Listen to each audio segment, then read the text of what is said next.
revoilà encore une fois devant vous pour parler du sujet que nous avions commencé la fois passée.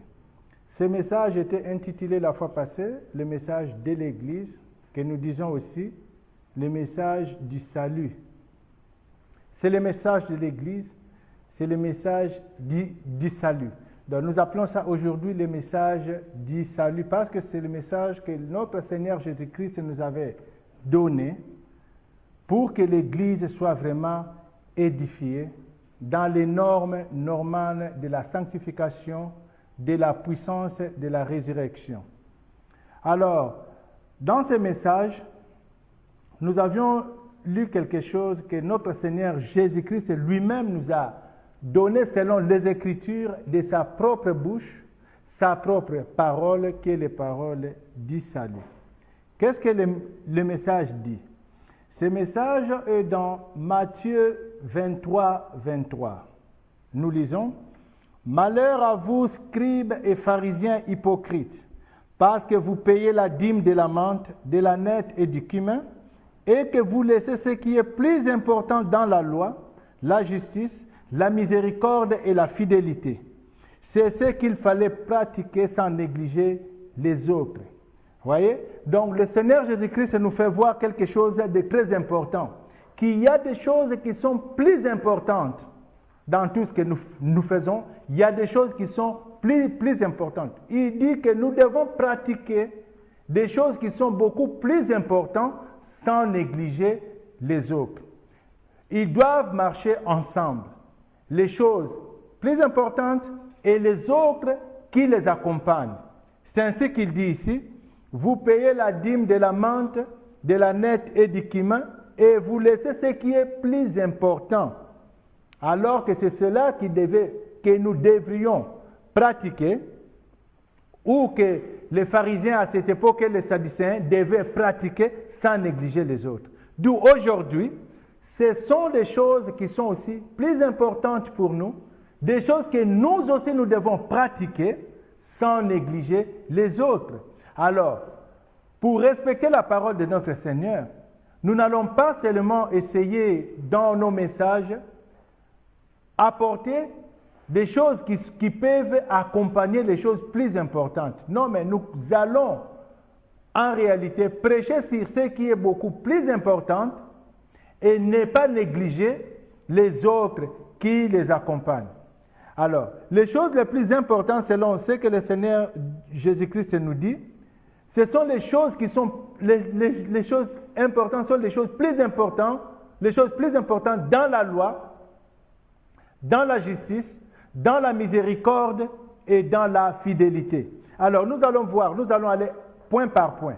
Il y a des choses plus importantes dans la loi, il y a des choses plus importantes dans la miséricorde, il y a des choses plus importantes dans la fidélité, il y a des choses plus importantes dans la fidélité. Donc, nous essayons de voir point par point et essayer d'énumérer qu'est-ce que nous devons considérer comme étant plus important. Parce que vous savez, les choses qui sont plus importantes, ce sont des choses qui sont grandes et ce sont des choses qui sont les plus à considérer. Lorsqu'on dit ce sont des choses plus importantes. Donc, d'abord, ce qui est plus important, et ceux qui les accompagnent. Pourquoi tout ça? Parce que vous savez, en tant qu'humains, quand nous construisons nos maisons, nous savons qu'il y a des choses qui sont plus importantes et les autres qui les accompagnent. Les choses plus importantes, c'est quoi? C'est par exemple le fondement. Il y a dans la fondation de la maison des choses qui sont là bien bâties et enfin, au-dessus, il y a des choses qui les accompagnent. Par exemple, les murs. Les murs sont bien bâtis lorsque les fondations sont fortes. Lorsqu'il y a de fortes fondations, alors les murs et les autres ne font qu'accompagner. Vous savez que dans la maison, il y a des murs qu'on peut déplacer, il y a des murs qu'on peut écrouler et refaire, mais la fondation de la maison doit rester ferme. Voyez? Ce qui tient dans la base, dans le fondement, doit rester solide pour que les autres qui les accompagnent ne puissent pas être balancés. Alors, les choses plus importantes dans la loi. Là, nous voyons dans Matthieu, chapitre 22, du verset 36 au verset 40. Qu'est-ce que la parole de Dieu nous dit? Nous lisons, « Maître, quel est le plus grand commandement de la loi ?» Jésus lui répondit, « Tu aimeras le Seigneur ton Dieu de tout ton cœur, de toute ton âme et de toute ta pensée. » C'est le premier et le plus grand commandement. Et voici le second qui lui est semblable. Tu aimeras ton prochain comme toi-même. Tu aimeras ton prochain comme toi-même.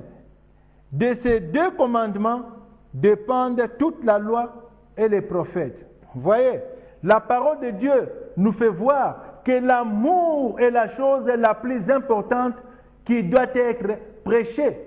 L'amour, c'est la chose la plus importante dans la loi. Et cet amour doit être pratiqué et prêché selon que le Seigneur Jésus-Christ nous a dit. Et maintenant, nous voyons que l'amour nous a été donné dans deux volets. Le Seigneur Jésus-Christ dit, « Tu aimeras le Seigneur ton Dieu de tout ton cœur, de toute ton âme et de toute ta pensée. » C'est le premier et le plus grand. Et voici le second qui lui est semblable. Tu aimeras ton prochain comme toi-même. Et il ajoute, de ces deux commandements dépendent toute la loi et les prophètes. De ces deux dépendent toute la loi et les prophètes. Vous vous imaginez tous les prophètes qui sont venus, vous vous imaginez toute la loi de Moïse, vous imaginez tout ça. On dit que ça ne dépend que de ces deux-là. L'amour de Dieu et l'amour du prochain. Alors, voyons dans l'amour de Dieu. Qu'est-ce qui signifie que nous avons de l'amour pour notre Dieu? Parce que beaucoup diront, j'aime mon Dieu parce que je vais à l'église. J'aime mon Dieu parce que j'ai une Bible. J'aime mon Dieu parce que je suis chrétien. J'aime mon Dieu parce que tous les dimanches, on me voit dans des prières ou dans des réunions chrétiennes. Mais aimer Dieu, cela n'est qu'une partie qui fait accompagner la première chose, l'amour de Dieu. Ça sont des signes qui accompagnent. Mais le vrai amour de Dieu, c'est quoi? S'il faut parler de l'amour de Dieu, nous devons regardons les passages qui nous confirment ces choses. Par exemple, dans Psaume, chapitre 22, au verset 1. Le Psaume 22, au verset 1, nous dit quelque chose. Il dit ceci. Je suis dans la joie quand on me dit, allons dans la maison de l'Éternel. Vous voyez, je suis dans la joie lorsqu'on me dit, allons dans la maison de l'Éternel. Vous comprenez? La personne qu'on aime, on aime aussi être à côté de cette personne. La personne qu'on aime, on aime sa présence. La personne qu'on aime, on ne peut pas le fuir. La personne qu'on aime, on aime sa place. Comprenez vos amis, les amis que vous aimez beaucoup, vos parents, les familles, celles-là qui sont plus importantes dans votre vie.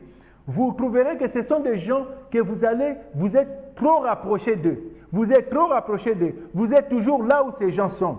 Voyez, c'est pourquoi on dit, je suis dans la joie lorsqu'on me dit, allons à la maison de l'Éternel.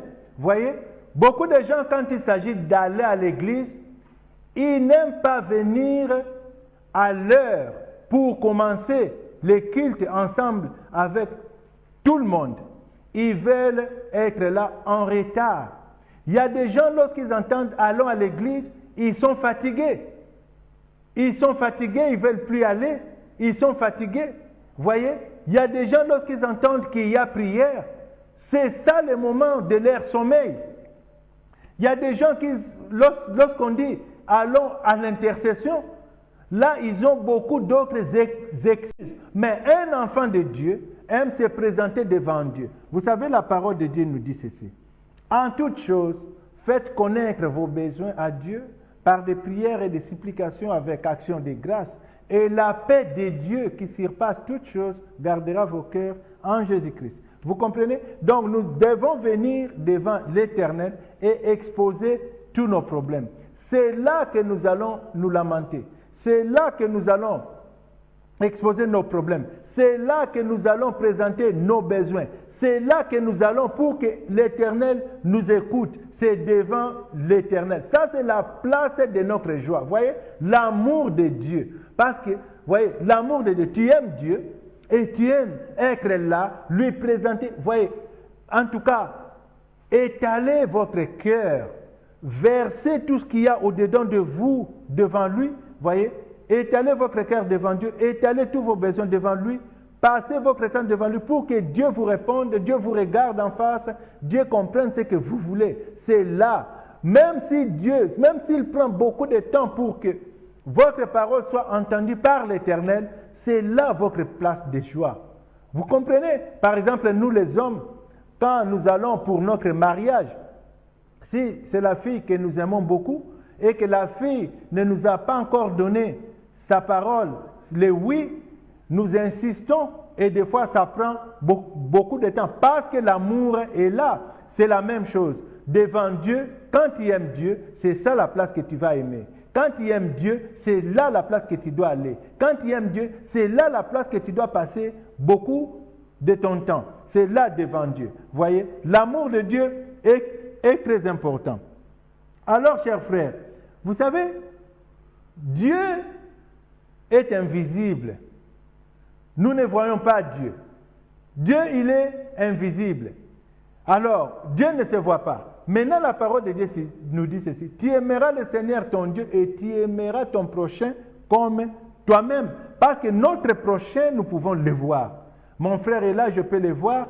Ma soeur est là, je peux le voir. Mais Dieu, il est invisible. Nous savons que notre Dieu est vivant. Il se manifeste beaucoup dans des révélations, dans des bénédictions. Vous voyez, dans beaucoup de choses, comment il nous bénit dans ceci ou dans cela. Mais notre prochain, c'est la personne que nous voyons.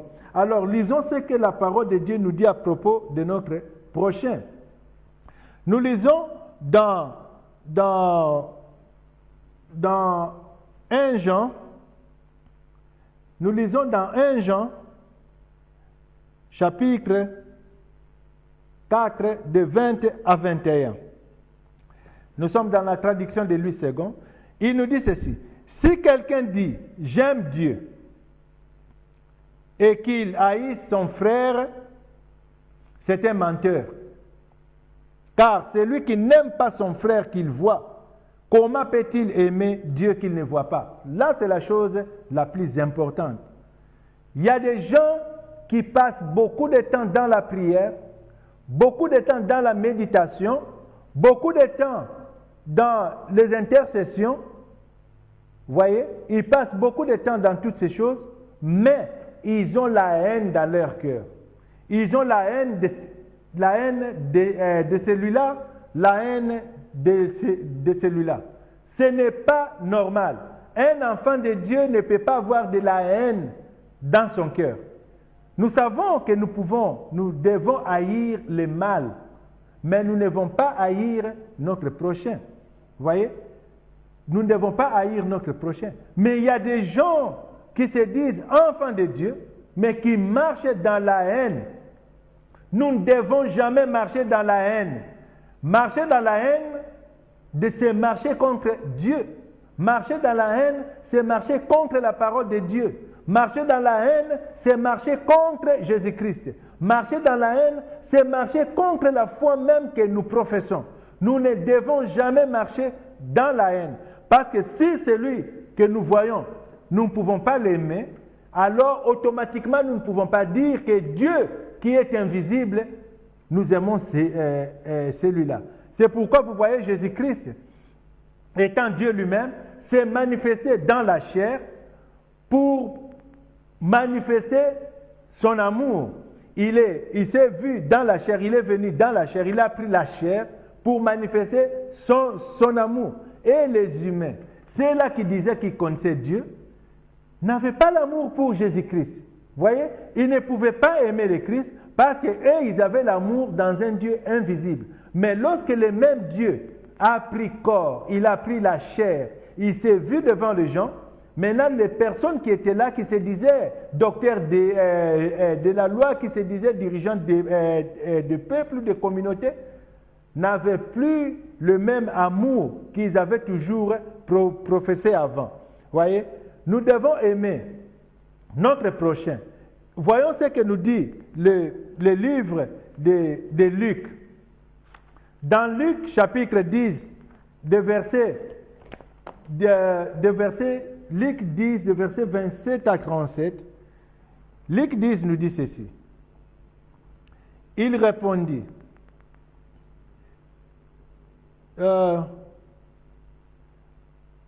lisons à partir de verset 28. Jésus dit, tu as bien répondu, lui dit Jésus, et fais cela et tu vivras. Mais lui, voulant se justifier, dit à Jésus, qui est mon prochain? Jésus reprit la parole et dit, voici un homme descendait de Jérusalem à Jéricho. Il tomba au milieu des brigands, qui le dépouillèrent, les chargèrent de coups, et s'en allèrent, les laissant à demi-mort. Voyez? Un sacrificateur qui par hasard descendait par le même chemin, ayant vu cet homme passa outre. Un lévite qui arriva aussi dans ces lieux, l'ayant vu, passa outre. Mais un Samaritain qui voyageait, étant venu là, fut ému de la compassion lorsqu'il les vit. Il s'approcha et banda ses plaies, et y versant de l'huile et du vin, puis il les mit sur sa propre monture, les conduisit à une hôtellerie et prit soin de lui. Le lendemain, il tira 2 deniers, les donna à l'autre et dit, aie soin de lui, et ce que tu dépenseras de plus, je te le rendrai à mon retour. Alors Jésus posa la question, lesquels de ces 3 te semblent avoir été les prochains de celui qui était tombé au milieu des brigands? Celui qui a exercé la miséricorde envers lui, répondit le docteur de la loi. Et Jésus lui dit, va et toi fais de même. Vous voyez, l'amour doit se manifester. Nous n'allons pas dire que nous aimons celui-là simplement parce qu'il est riche, simplement parce qu'il est beau, simplement parce qu'il est bien habillé, simplement parce qu'il a beaucoup de biens.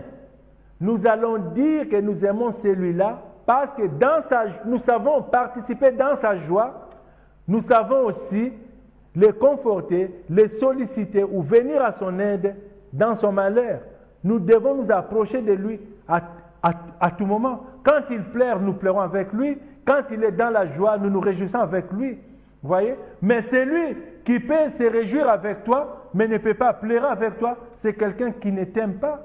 Vous voyez? C'est quelqu'un qui vient seulement vers vous à cause des biens que vous avez. Vous voyez? Ça, c'est une autre forme d'amour. Ce n'est pas le vrai amour. Parce que celui que tu aimes, lorsqu'il est dans l'embuscade, lorsqu'il est dans un problème, lorsqu'il est abattu, lorsqu'il est dans le malheur, vous pouvez l'approcher, vous devez aller et faire ce que vous pouvez faire dans ce moment-là, selon ce que Dieu nous montre dans ce passage. Quelqu'un qui a été roué de coups, il est là en train de saigner, il est là en train de souffrir, et vous arrivez sur un tel lieu, vous passez et laissez cette personne dans l'état qu'il est. Là, ce n'est pas vraiment un signe d'amour. Donc, nous avions parlé de la loi, et dans la loi, nous voyons qu'il y a des choses plus importantes. Les 2 choses les plus importantes selon la parole, nous voyons, c'est l'amour de Dieu et l'amour de notre prochain. Car nous savons, si nous avons l'amour de Dieu et nous avons l'amour de notre prochain, nous ne ferons du mal à personne. Vous voyez? Alors, maintenant on dit, Jésus-Christ a dit, les choses plus importantes dans la loi, mais il y a aussi des choses plus importantes dans la justice. Alors, les choses les plus importantes dans la justice. Parce que quand nous voyons la justice, nous voyons aussi notre décision dans le jugement. Vous voyez? Nous jugeons les choses et nous prenons des décisions. Là, ça fait voir la justice qui est en nous. Alors, voyons un peu, si nous pouvons définir la justice selon les dictionnaires, la justice, c'est une vertu morale qui réside dans la reconnaissance et le respect des droits d'autrui. Vous voyez? Ça, c'est la justice. Vous voyez? Donc, vertu morale qui réside dans la reconnaissance et le respect des droits d'autrui. Vous voyez? Vous reconnaissez les droits d'autrui et vous respectez les droits d'autrui. Quand vous n'avez pas de la reconnaissance pour les droits que l'autre a, lorsque vous ne respectez pas les droits de l'autre personne, c'est vraiment un manque de justice. Vous voyez? C'est un manque total de justice. Vous voyez? Alors, lisons le Matthieu chapitre 5 au verset 6 qui nous dit « Heureux ceux qui ont faim et soif de la justice, car ils seront rassasiés. » Vous comprenez? Donc, un enfant de Dieu doit avoir faim et soif de la justice. C'est-à-dire que lorsque le mal apparaît, lorsque le mal se présente, lorsque le méchant est en train de triompher, un enfant de Dieu ne peut pas être content. Vous voyez? Lorsque le méchant est en train de faire subir les punitions à un innocent, est en train de faire subir des punitions sans cause à quelqu'un, celui qui aime la justice ne peut pas être content. Un enfant de Dieu est content lorsqu'il voit que la justice est établie. Un enfant de Dieu se réjouit de la victoire des hommes de bien, de la victoire des hommes de la bonne volonté. Un enfant de Dieu se réjouit de la justice et non de l'injustice. Vous voyez? Un enfant de Dieu ne peut pas se réjouir du mal, ne peut pas se réjouir de l'injustice, ne peut pas se réjouir de mauvaises choses. Lorsque tu vois que les droits de l'homme n'ont pas été respectés, un enfant de Dieu n'est pas content. Vous voyez? Un enfant de Dieu n'est pas content. C'est pourquoi nous devons avoir faim et soif de la justice. Parce que dans le monde où nous vivons, s'il y a beaucoup de mal, c'est à cause de la justice. Vous voyez? C'est à cause de la justice. Parce que lorsqu'on fait 2 poids, 2 mesures, là, la justice n'est plus. Vous voyez? La justice n'est plus là. Mais dans la justice, on traite tout le monde de la même façon. Celui que ton prochain mérite, c'est ce que vous lui donnez. Ce que ton prochain mérite, c'est ce que tu dois lui donner. Ce que le prochain ne mérite pas, il ne le mérite pas. Mais ce qu'il mérite, c'est ce que tu lui donnes. Vous voyez? Et ce que tu veux qu'on fasse pour toi, tu fais ça pour l'autre. Vous voyez? Et tu y es là avec une balance. Alors, tu fais tout selon une balance. Nous voyons ça. Et nous voyons dans Matthieu 6, 33, on nous dit ceci. Cherchez premièrement le royaume et la justice de Dieu, et toutes choses vous seront données dessus. Vous voyez, il y a des gens qui veulent que Dieu les bénisse. Il y a des gens qui cherchent la bénédiction de Dieu. Là, il y a des gens qui veulent voir Dieu intervenir dans leur vie. Mais ils ne cherchent pas la justice de Dieu, mais ils veulent la bénédiction. Ils ne cherchent pas la justice de Dieu, mais ils veulent que Dieu réponde à leurs problèmes. Et pourtant, la parole de Dieu nous dit bien, recherchons premièrement la justice de Dieu, alors toutes choses nous seront données par-dessus. Quand nous n'aimons pas la justice, nous pratiquons l'injustice partout, nous sommes méchants, nous n'avons pas l'amour en nous, mais nous voulons seulement que Dieu nous bénisse. Là, nous faisons erreur. Parce que quand Dieu est en nous, la vie est en nous. Quand Dieu n'est pas en nous, quand Dieu ne nous bénit pas, la vie n'est pas en nous. Quand bien même nous nous présenterons trop riches, quand bien même nous nous présenterons trop populaires, quand bien même nous nous présenterons comme des personnes qui occupent une place de choix dans une foule, devant une foule de gens, mais si nous n'avons pas l'amour de Dieu en nous, nous sommes des personnes mortes. Parce que comprenez, la mort, ce n'est pas seulement quand quelqu'un entre dans le cercueil pour être enterré, mais la mort, c'est lorsque nous rejetons Dieu, c'est lorsque nous rejetons la loi de Dieu, c'est lorsque nous désobéissons à la loi de Dieu.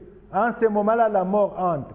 Parce que lorsque Dieu a parlé à Adam et Ève, il leur a dit, au jour où vous mangerez de ces fruits, c'est ce jour-là que vous mourrez, vous verrez que Adam et Ève n'avaient pas trouvé la mort le même jour.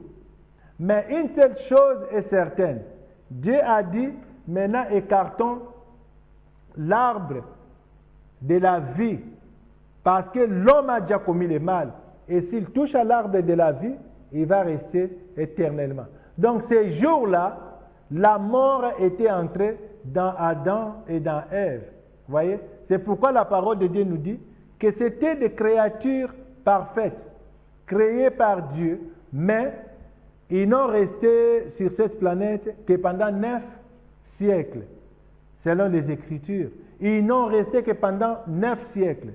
Pourquoi? Parce que la mort était entrée en eux.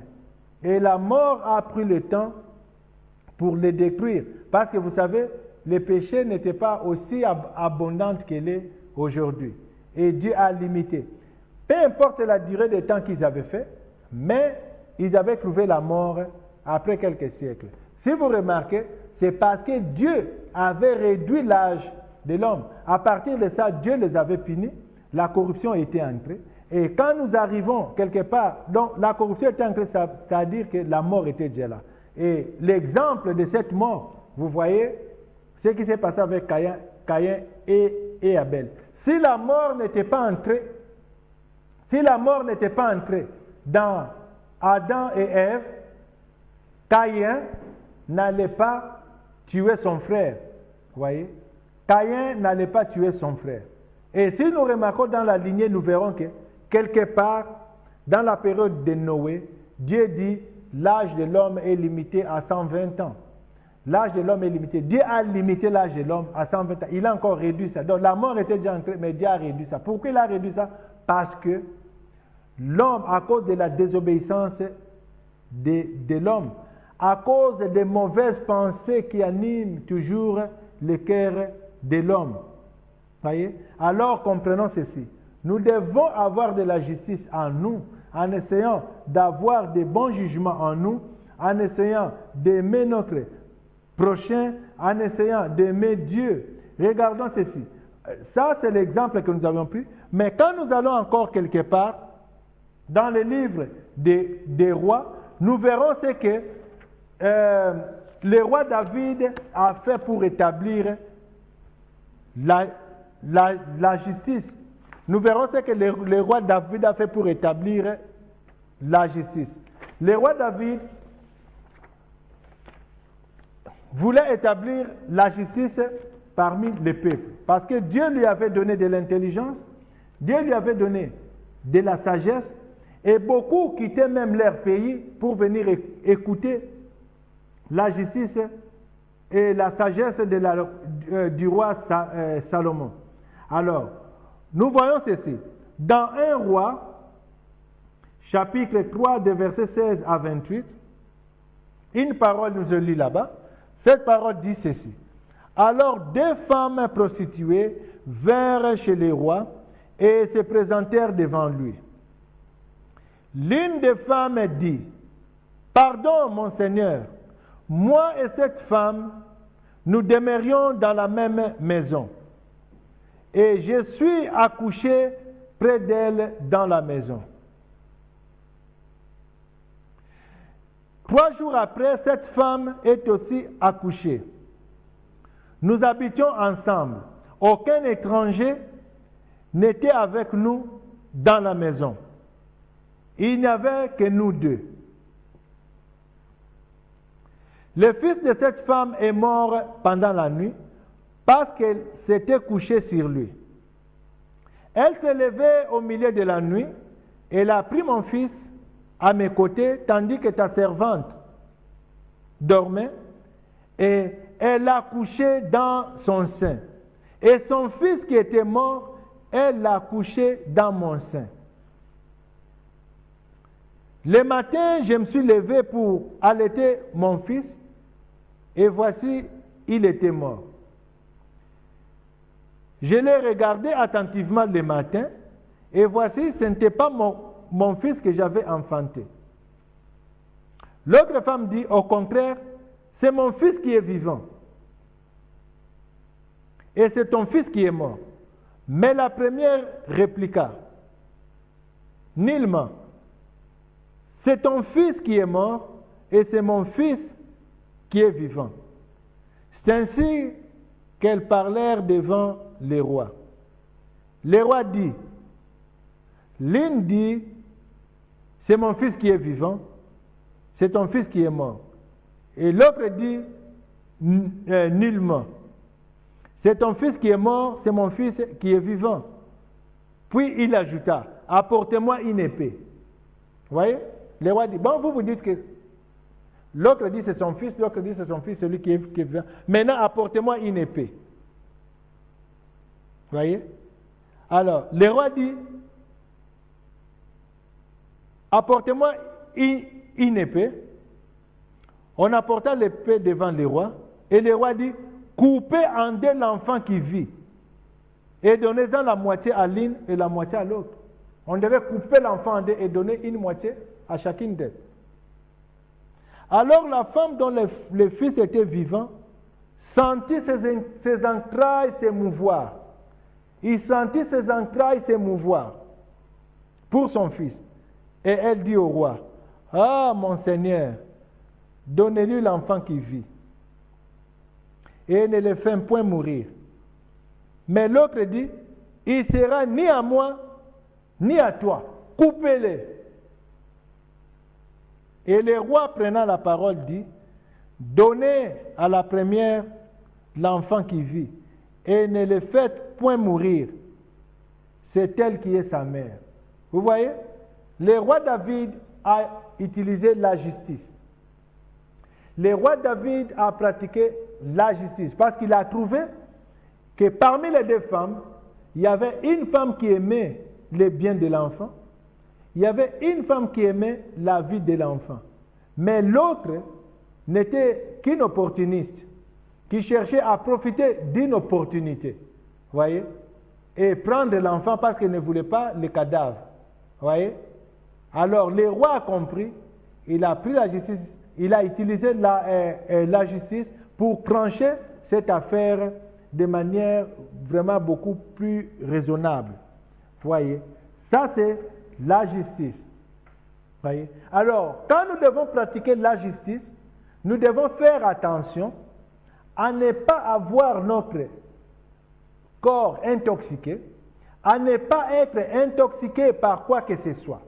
Quand nous pratiquons la justice, nous devons être dans de bonnes conditions. On pratique la justice lorsqu'on est dans les bonnes conditions. On pratique la justice non pas lorsque sa pensée est intoxiquée, son corps est intoxiqué. Ce n'est pas lorsqu'il y a des intoxications de gauche à droite, mais c'est lorsque nous gardons notre corps sain. Et c'est alors que nous saurons aussi comment pratiquer la justice. Pourquoi nous disons ceci? Parce que nous voyons ce que nous dit les livres de Lévitique. Quand nous sommes dans les livres de Lévitique, au chapitre 10, de 8 à 10, nous lisons ceci. L'Éternel parla à Aaron et dit, « Tu ne boiras ni vin, ni boisson enivrante, toi et tes fils avec toi. lorsque vous entrerez dans le sanctuaire, lorsque vous entrerez dans la tente d'assignation, de peur que vous ne mouriez. Voyez? Ce sera une loi perpétuelle parmi vos descendants, afin que vous puissiez distinguer ce qui est saint de ce qui est profane, ce qui est pur de ce qui est impur de ce qui est pur. Voyez?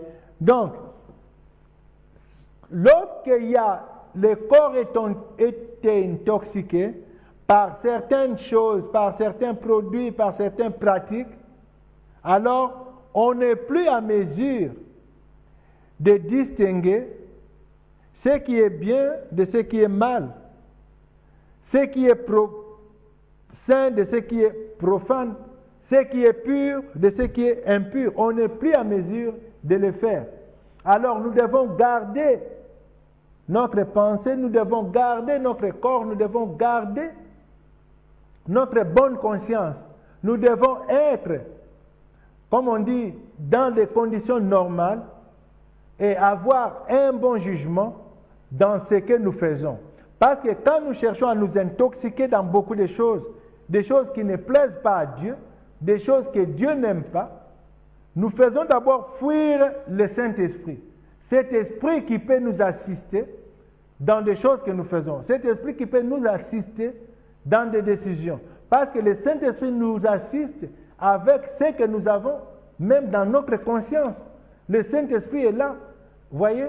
Et quand le Saint-Esprit agit dans nous, dans notre corps physique, hein, nous avons aussi pitié de voir que le mal est en train de prendre place. Nous avons pitié de voir des gens souffrir injustement. Nous avons pitié d'une personne qui cherche à garder sa vie, qui cherche à sauver ce qui est à lui. Voyez? Donc, pour pratiquer la justice, évitons d'intoxiquer notre corps.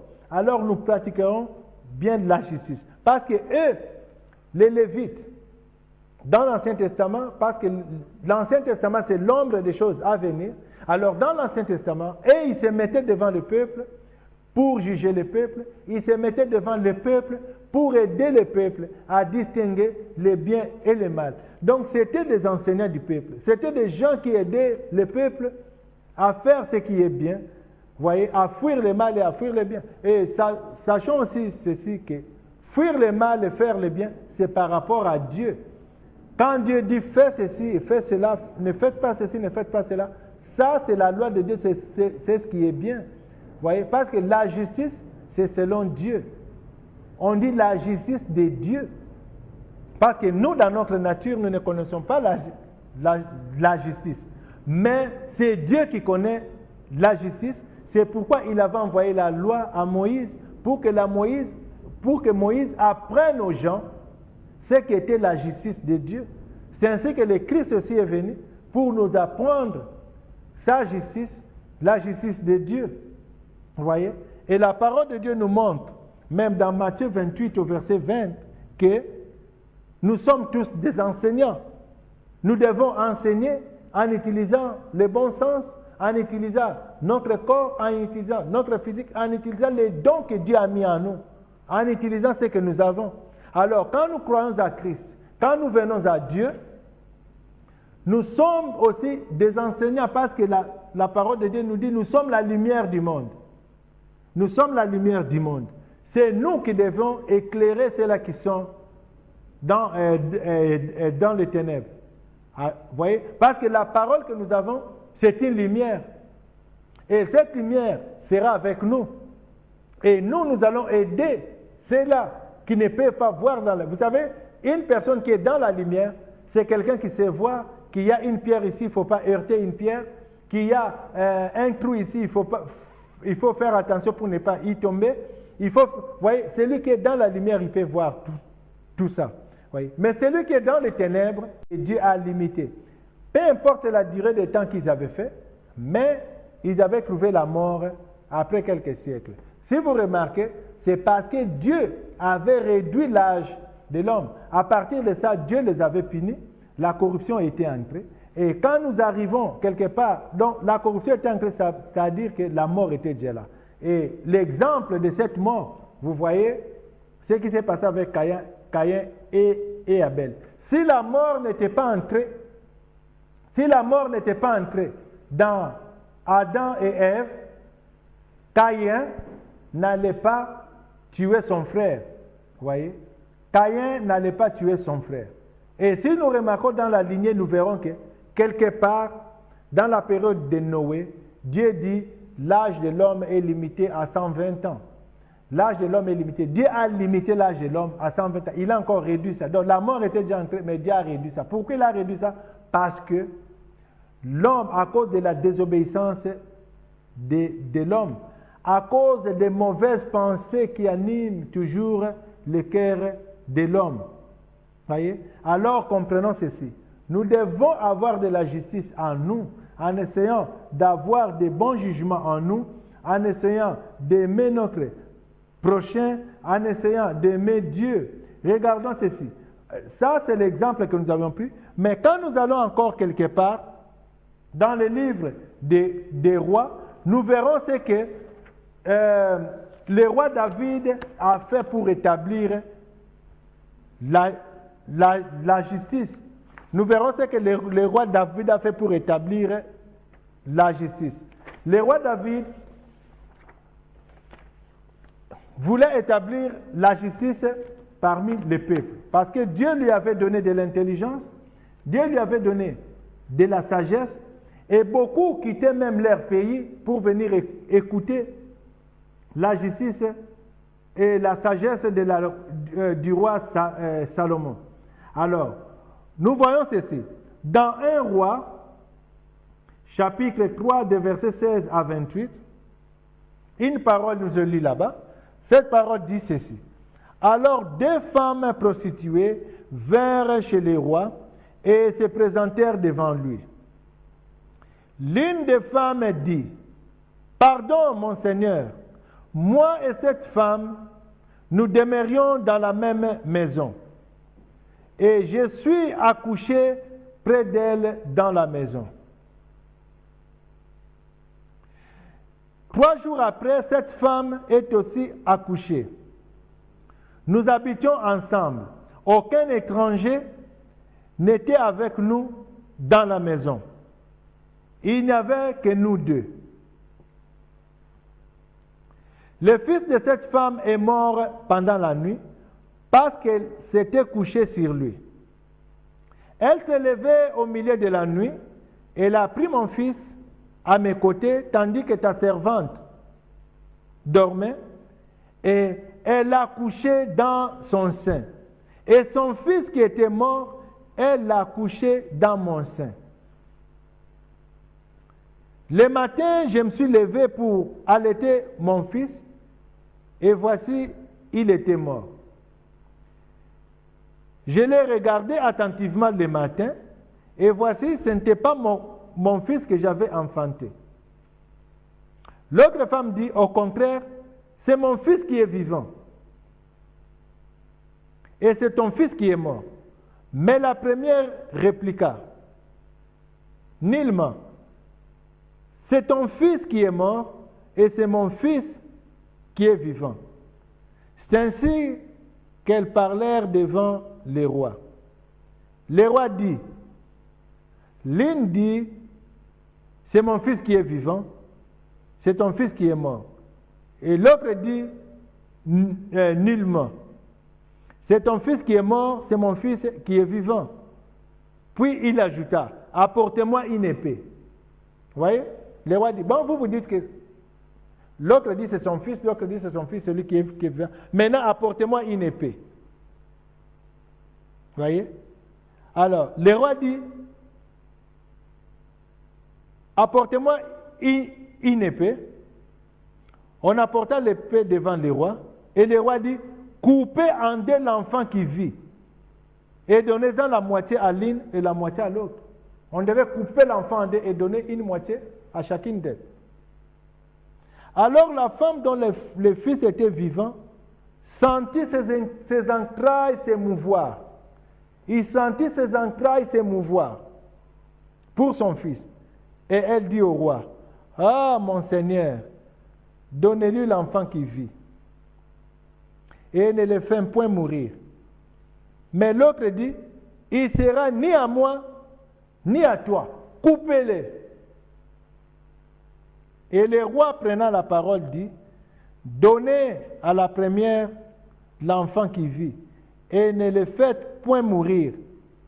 C'est elle qui est sa mère. Vous voyez? Le roi David a utilisé la justice. Le roi David a pratiqué la justice parce qu'il a trouvé que parmi les deux femmes, il y avait une femme qui aimait les biens de l'enfant, il y avait une femme qui aimait la vie de l'enfant. Mais l'autre n'était qu'une opportuniste, qui cherchait à profiter d'une opportunité. Vous voyez? Et prendre l'enfant parce qu'elle ne voulait pas le cadavre. Vous voyez? Alors le roi a compris, il a pris la justice, il a utilisé la justice pour trancher cette affaire de manière vraiment beaucoup plus raisonnable. Vous voyez? Ça, c'est la justice. Vous voyez? Alors, quand nous devons pratiquer la justice, nous devons faire attention à ne pas avoir notre corps intoxiqué, à ne pas être intoxiqué par quoi que ce soit. Quand nous pratiquons la justice, nous devons être dans de bonnes conditions. On pratique la justice lorsqu'on est dans les bonnes conditions. On pratique la justice non pas lorsque sa pensée est intoxiquée, son corps est intoxiqué. Ce n'est pas lorsqu'il y a des intoxications de gauche à droite, mais c'est lorsque nous gardons notre corps sain. Et c'est alors que nous saurons aussi comment pratiquer la justice. Pourquoi nous disons ceci? Parce que nous voyons ce que nous dit les livres de Lévitique. Quand nous sommes dans les livres de Lévitique, au chapitre 10, de 8 à 10, nous lisons ceci. L'Éternel parla à Aaron et dit, « Tu ne boiras ni vin, ni boisson enivrante, toi et tes fils avec toi. Lorsque vous entrerez dans le sanctuaire, lorsque vous entrerez dans la tente d'assignation, de peur que vous ne mouriez. » Voyez? Ce sera une loi perpétuelle parmi vos descendants, afin que vous puissiez distinguer ce qui est saint de ce qui est profane, ce qui est pur de ce qui est impur de ce qui est pur. Voyez? Donc, lorsqu'il y a le corps est intoxiqué par certaines choses, par certains produits, par certaines pratiques, alors on n'est plus à mesure de distinguer ce qui est bien de ce qui est mal, ce qui est saint de ce qui est profane, ce qui est pur de ce qui est impur. On n'est plus à mesure de le faire. Alors nous devons garder notre pensée, nous devons garder notre corps, nous devons garder notre bonne conscience. Nous devons être, comme on dit, dans des conditions normales et avoir un bon jugement dans ce que nous faisons.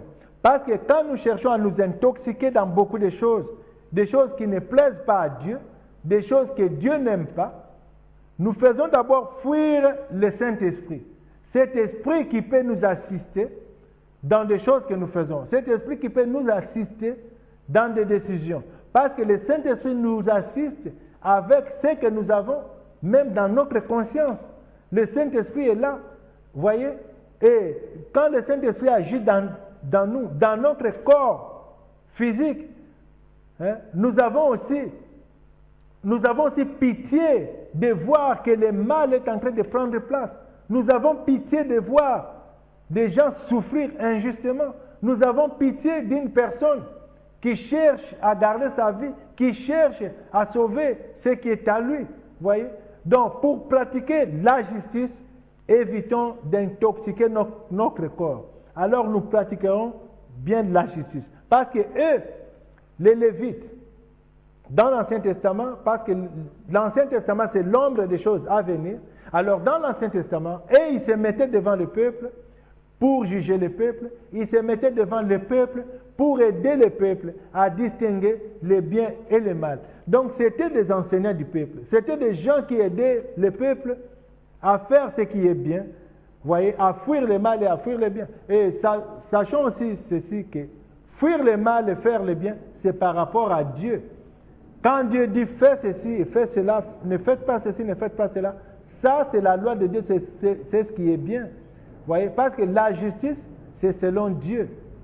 On dit la justice de Dieu. Parce que nous, dans notre nature, nous ne connaissons pas la justice.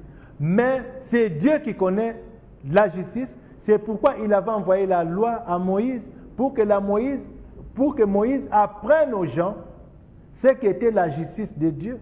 C'est ainsi que le Christ aussi est venu pour nous apprendre sa justice, la justice de Dieu. Vous voyez? Et la parole de Dieu nous montre, même dans Matthieu 28 au verset 20, que nous sommes tous des enseignants.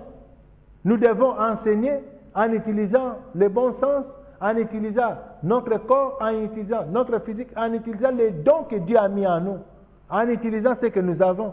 Alors, quand nous croyons à Christ, quand nous venons à Dieu, nous sommes aussi des enseignants parce que la parole de Dieu nous dit, nous sommes la lumière du monde. Nous sommes la lumière du monde. C'est nous qui devons éclairer ceux-là qui sont dans les ténèbres. Vous voyez? Parce que la parole que nous avons, c'est une lumière. Et cette lumière sera avec nous. Et nous allons aider ceux-là qui ne peuvent pas voir dans la... Vous savez, une personne qui est dans la lumière, c'est quelqu'un qui sait voir qu'il y a une pierre ici, il ne faut pas heurter une pierre, qu'il y a un trou ici, il faut faire attention pour ne pas y tomber. Vous voyez, celui qui est dans la lumière, il peut voir tout ça. Voyez. Mais celui qui est dans les ténèbres est aveugle. Celui qui est dans la ténèbre ne sait pas distinguer des choses. Voyez, ne sait pas distinguer des choses parce que ce sont des gens qui peuvent tomber dans des trous, qui peuvent tomber dans des pièges, qui ne peuvent pas faire attention à certaines choses parce que la lumière n'est pas là-bas. Matthieu, au chapitre 28, verset 20, nous dit ceci. Enseignez-leur à observer tout ce que je vous ai prescrit. Vous voyez, la parole de Dieu nous dit, enseignez-leur à observer tout ce que je vous ai prescrit. Donc, nous sommes des enseignants.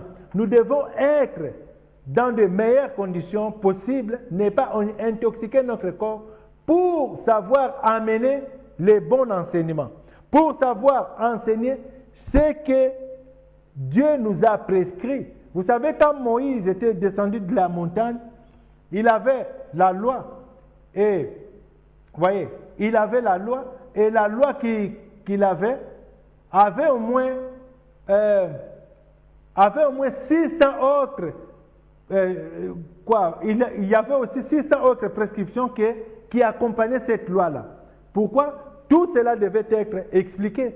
Alors, ce que Moïse avait amené devait être expliqué au peuple, voyez, devait être enseigné selon que cela a été prescrit. Parce qu'on a dit, il y a les 10 commandements, il y avait les 10 commandements, pardon.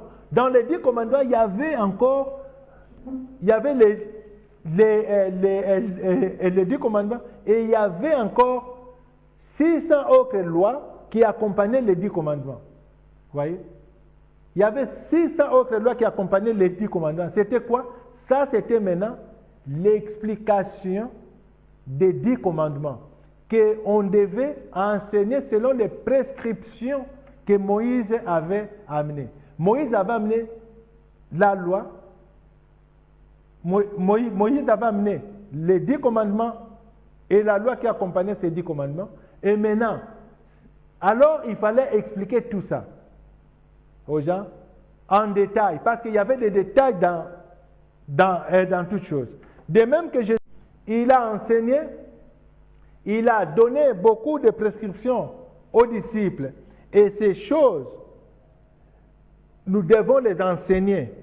Nous devons enseigner à ceux-là qui sont dans les ténèbres à observer tout ce que la parole de Dieu nous dit.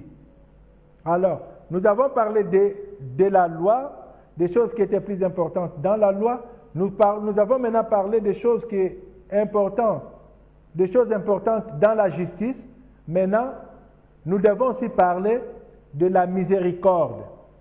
Parce que nous rappelons ceci, qu'il y a des choses importantes dans la loi, dans la justice, dans la miséricorde et dans la fidélité. Ça sont des choses que nous devons pratiquer sans négliger les autres. Nous pouvons faire tout ce que nous voulons, amener des enseignements que nous voulons. Mais si notre enseignement ne nous fait pas confiance dans la justice, ce qui est plus important dans la miséricorde, ce qui est plus important dans la fidélité, c'est que notre enseignement ne cadre pas avec la parole que Jésus-Christ nous a donnée. Alors, maintenant nous parlons de la miséricorde. La miséricorde. Qu'est-ce que nous entendons par la miséricorde? Quand nous utilisons le mot miséricorde, nous voyons avoir pitié de quelqu'un. Lorsqu'on a pitié de quelqu'un, c'est là que nous parlons de la miséricorde.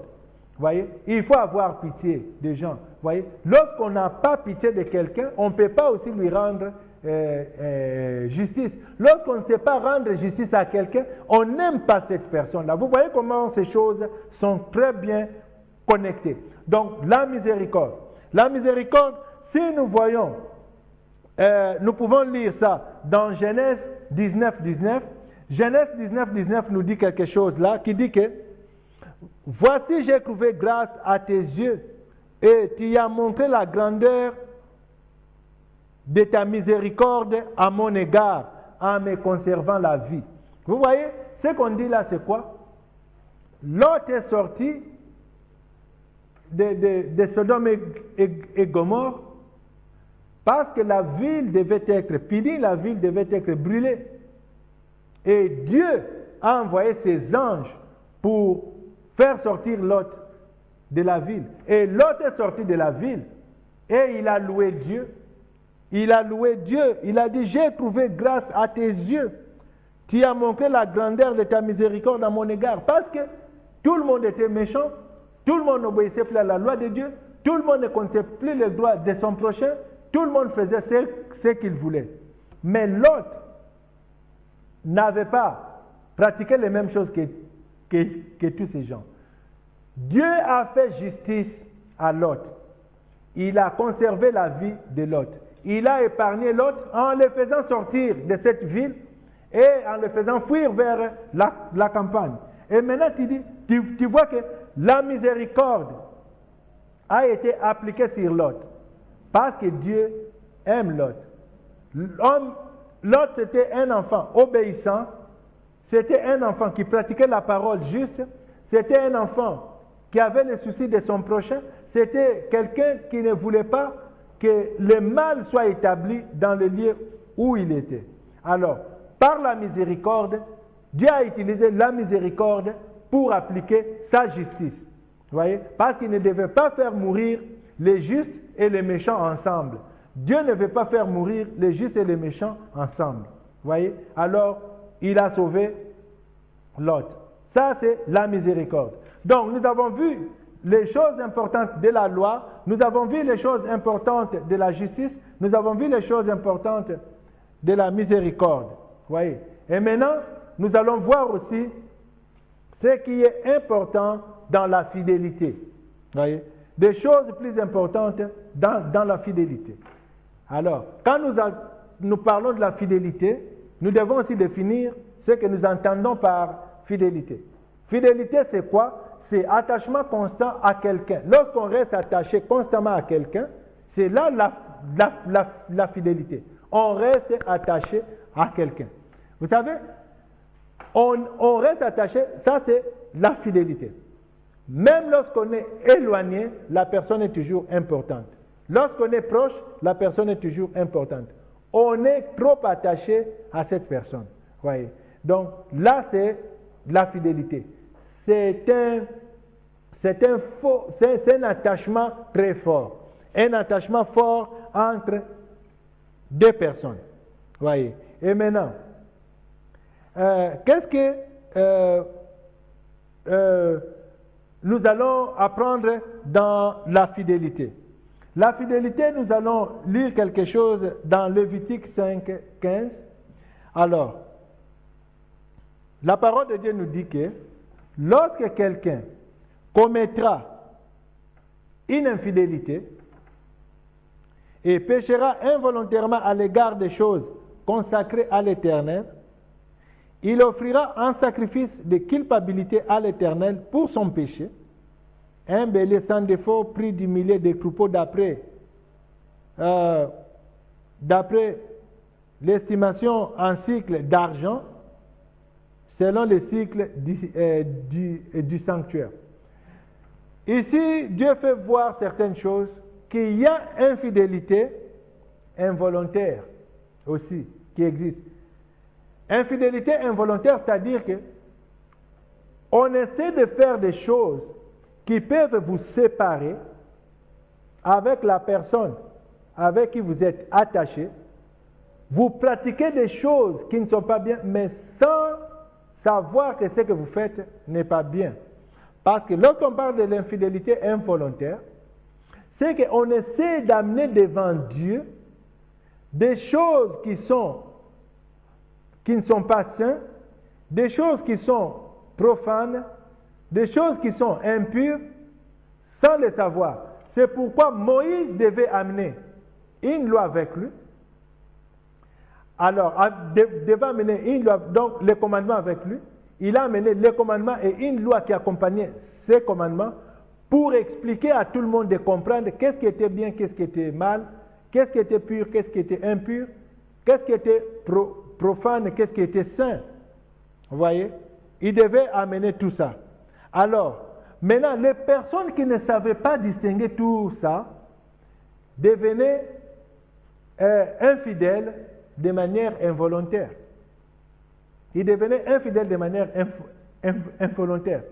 Parce que quand vous voyez, la fidélité, dans la fidélité, il n'y a pas de profanation. Dans la fidélité, il n'y a pas, c'est-à-dire, il n'y a pas la tricherie. Dans la fidélité,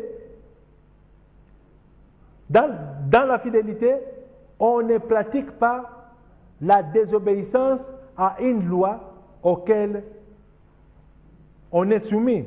Regardez, si nous lisons dans Deutéronome 5:7, la parole de Dieu nous dit ceci. Tu n'auras pas d'autre Dieu devant ma face. Voyez? Tu n'auras pas d'autre Dieu devant ma face.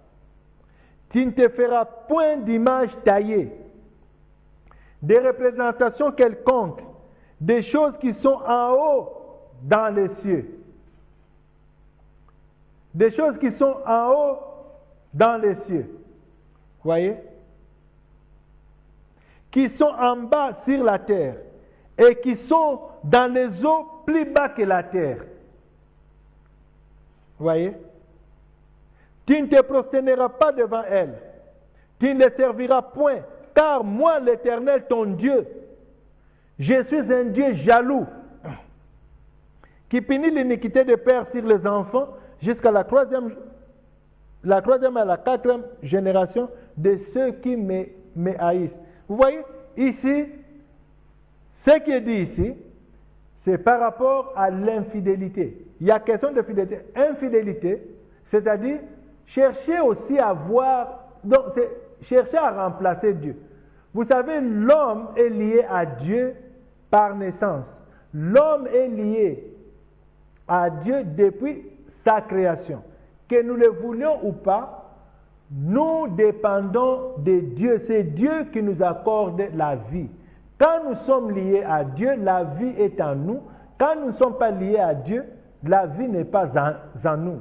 Et maintenant, les personnes qui cherchent à amener d'autres pratiques à côté d'eux, des pratiques que Dieu n'aime pas, des personnes qui cherchent à louer d'autres dieux, à avoir d'autres dieux à côté d'eux. Vous savez, avoir d'autres dieux, c'est quoi exactement?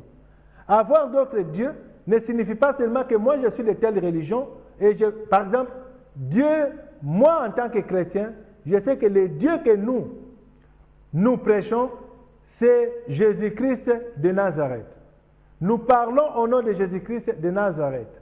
Nous savons que Dieu s'est manifesté dans la chair et le nom qu'il nous a donné, qui est au-dessus de tout nom, qui peut être nommé sous les ciels, par lequel nous devions être sauvés, c'est le nom de Jésus-Christ. Voyez? Alors, être fidèle, c'est louer Jésus-Christ. Maintenant, ceux-là qui vont auprès d'autres dieux, ils commettent déjà l'infidélité. Ils commettent déjà l'infidélité. Mais cette infidélité, c'est comment?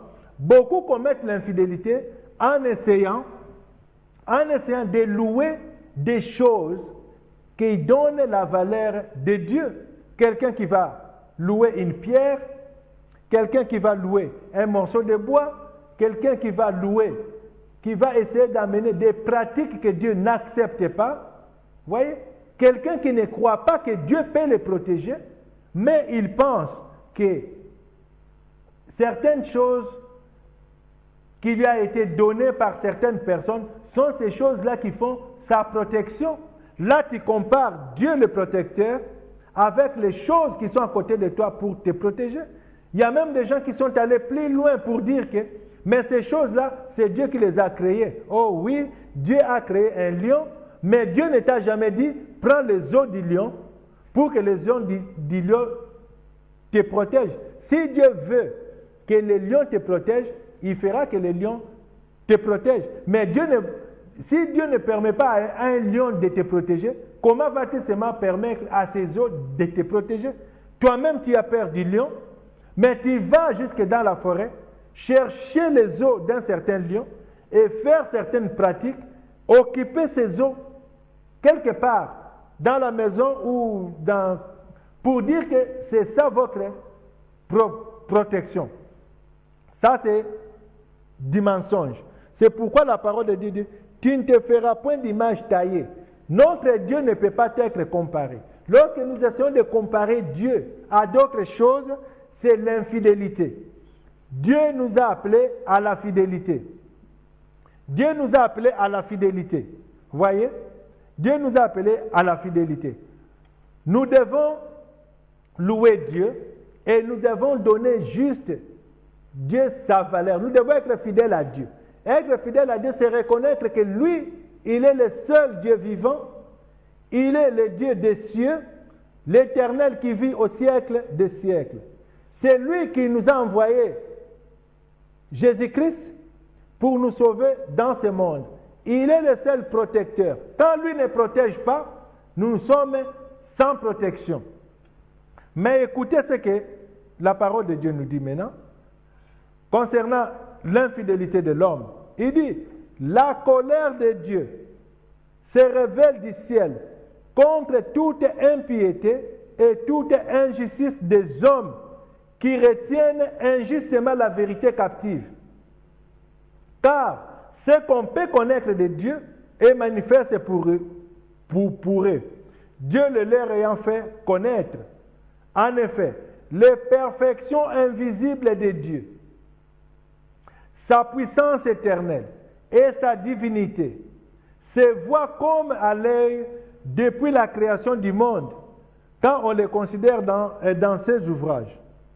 Ils sont donc inexcusables, puisque, ayant connu Dieu, ils ne l'ont point glorifié comme Dieu et ne lui ont point rendu grâce.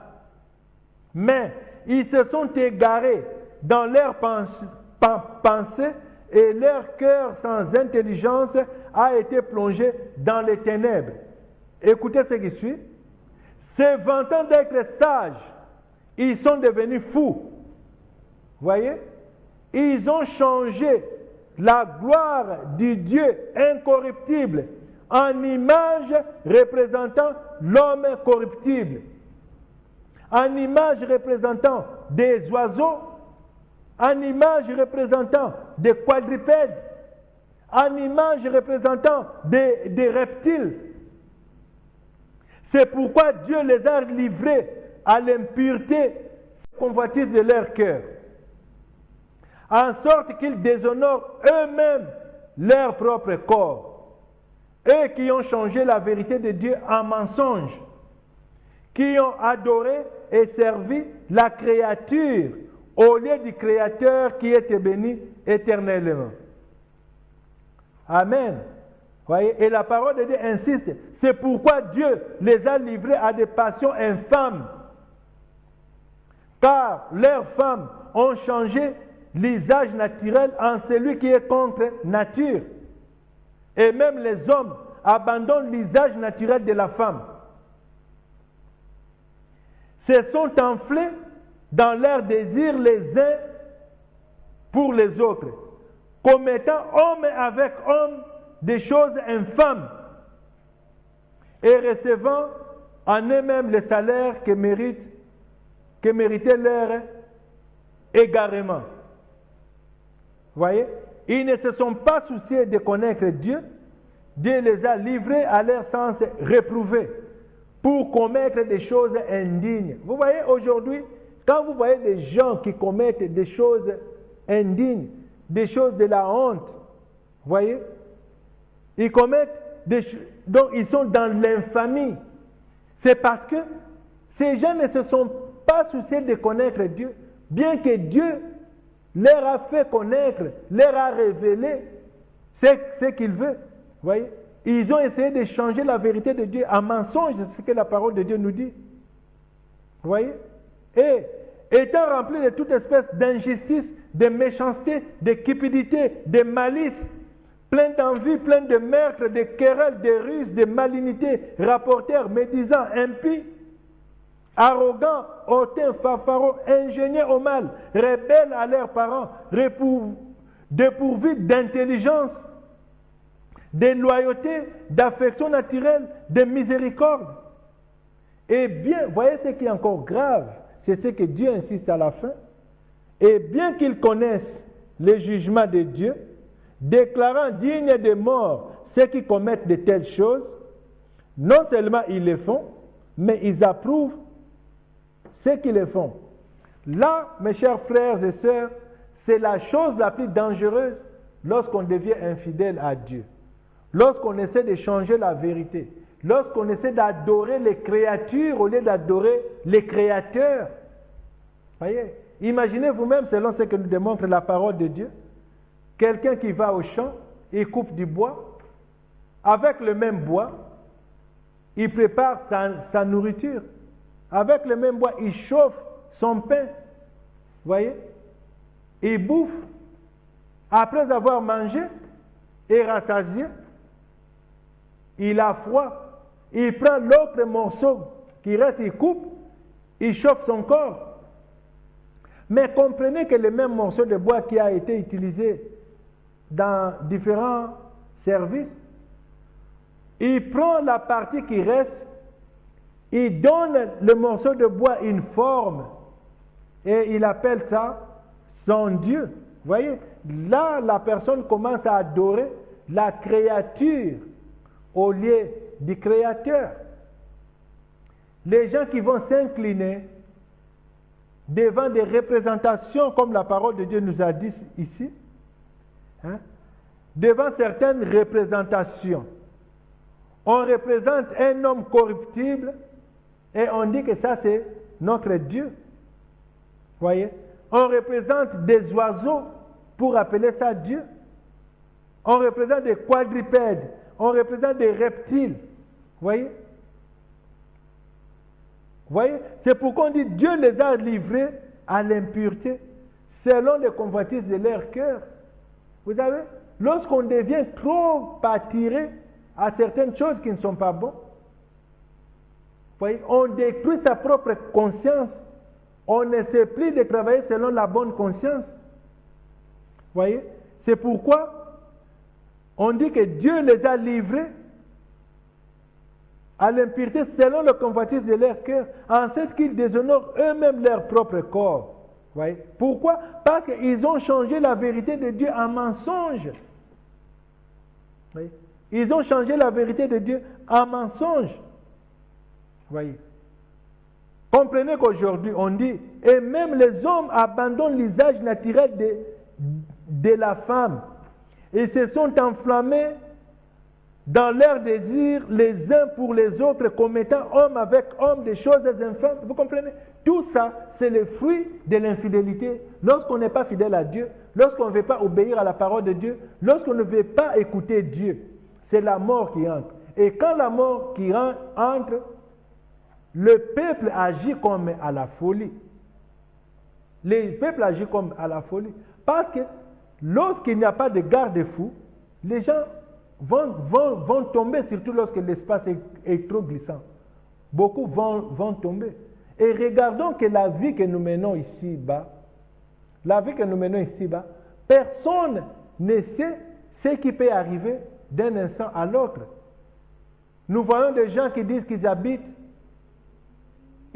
dans des lieux sûrs, ils habitent dans des grandes nations, mais nous voyons il y a des calamités naturelles, il y a des choses qui arrivent sans signaler. Voyez? Et des fois on sait qu'il y a un ouragan, il y a un tremblement de terre qui va se... Mais des fois, l'homme ne sait pas comment échapper à certaines choses. Les choses arrivent. C'est parce que nous sommes dans un monde où nous ne connaissons pas ce qui peut arriver d'un instant à l'autre. C'est pourquoi nous devons craindre Dieu. Voyez? Nous, les hommes de cette génération, nous avons vécu beaucoup de choses. Nous avons vécu des choses telles que les tsunamis, des choses graves qui ont emporté, des gens qui ont emporté. C'est parce que nous ne savons pas quand est-ce que le jugement de Dieu peut venir sur nous. Il n'y a personne qui peut donner aujourd'hui une explication sûre et correcte de la tsunami. Hein? Il n'y a personne à qui Dieu avait donné l'explication de cette chose. Vous voyez? Parce que Dieu, nous devons craindre Dieu. La parole que nous prêchons, c'est un mystère. Vous voyez? La parole que nous prêchons est un mystère. La parole de Dieu nous dit, le mystère de la piété est grand. Le mystère de la piété est grand. Vous voyez? Parce que Dieu s'est manifesté en chair. Il a été vu des anges.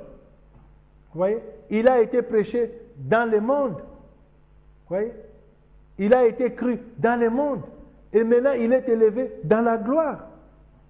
Vous voyez? La parole que nous prêchons est un mystère. La parole de Dieu est un mystère. Nous-mêmes, nous ne comprenons pas notre vie. Vous voyez? La parole de Dieu nous dit c'est Dieu qui nous a créés et nous sommes ici pour l'honneur de Dieu. Et c'est Dieu que nous devons craindre. Et si nous voyons, nous sommes conscients avec nous-mêmes, nous verrons que la notion de Dieu est innée en nous. Nous naissons avec la notion de Dieu. Parmi les noms qui peuvent être appelés dans toutes les langues, c'est le nom de Dieu.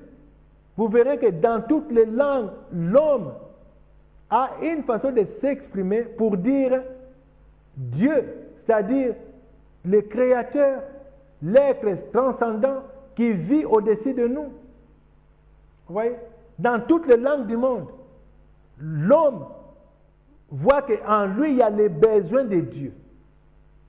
Alors, chers frères, si nous voulons avoir la vie, si nous voulons mener une vie de paix, si nous voulons trouver le salut dans notre foi, surtout nous qui sommes chrétiens, accrochons-nous à la parole de Jésus-Christ qui dit que nous devons considérer les choses qui sont plus importantes dans la loi, les choses qui sont plus importantes dans la justice, les choses qui sont plus importantes dans la miséricorde et les choses plus importantes dans la fidélité.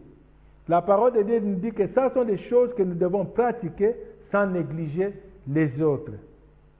Amen.